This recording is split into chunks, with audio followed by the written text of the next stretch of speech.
بقاعة البلمريوم وسط العاصمة.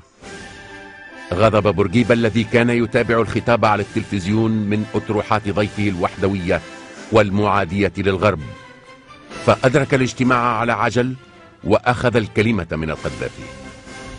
يقول لي في العقيد قذافي توا بعد اللي اخذين الحكم في يدينا مثل الحصل معناها يلزمنا نفكروا في الوحدة.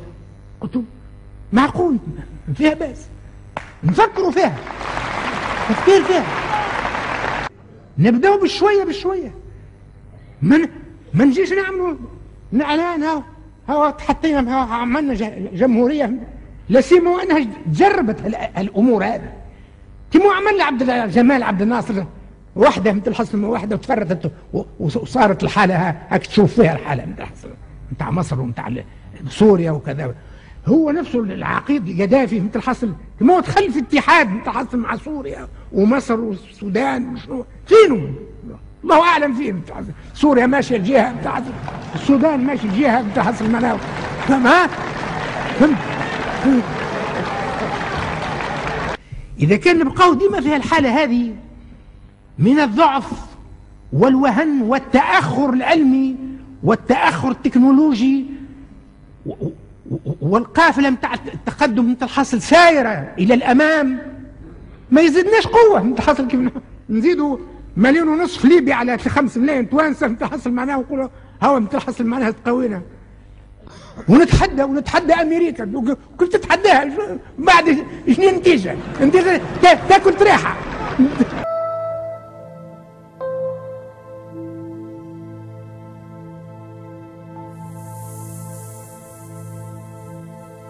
It was called Operation El Dorado Canyon. The attack on Libya almost 24 hours ago has left many Libyans dead or injured. 2 American Air Force officers and their aircraft still missing. They are the pilot of an F-111, Captain Fernando Ribas Dominici from Puerto Rico, and his weapons officer, the man in the back seat, Captain Paul Lorentz from San Francisco. The attack has had an effect on American-Soviet relations. And today, in a challenge which proved ineffective, the Libyans attempted to hit back. A Libyan motor patrol boat fired 2 missiles at an American Coast Guard installation here on the Italian island of Lampedusa, about 175 miles north of the Libyan coast. There was no damage and no American casualties. Tonight, the Libyans thought they were under attack again. It wasn't us, said the Reagan administration. But there was a lot of Libyan shooting into the dark night sky. Here's ABC's Charles Glass in Tripoli. A second night of firing into the sky above Tripoli.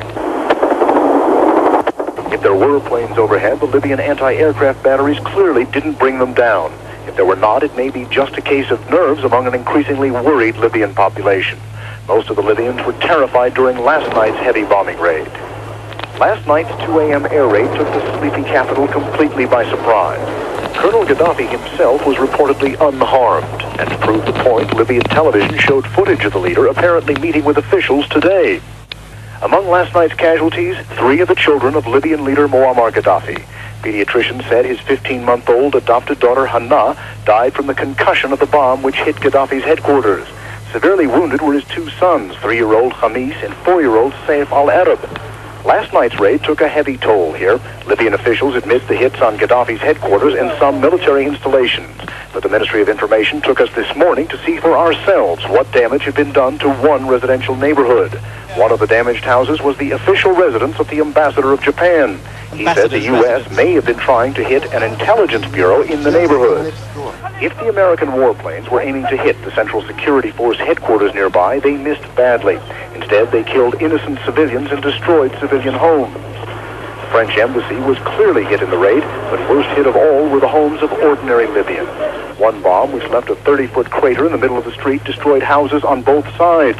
Families were rendered homeless. Journalists have so far seen 14 dead civilians with many more wounded. The actual figures may never be known. In the hospital, children cried out in pain. Doctors worked hard to treat the wounded. Libyan survivors of the attack were shocked and angry, their anger directed firmly at the United States. Libya, meanwhile, called on the U.S., the Belgian ambassador who represents Libyan interests here, to agree to an immediate ceasefire. Charles Glass, ABC News in Tripoli, Libya.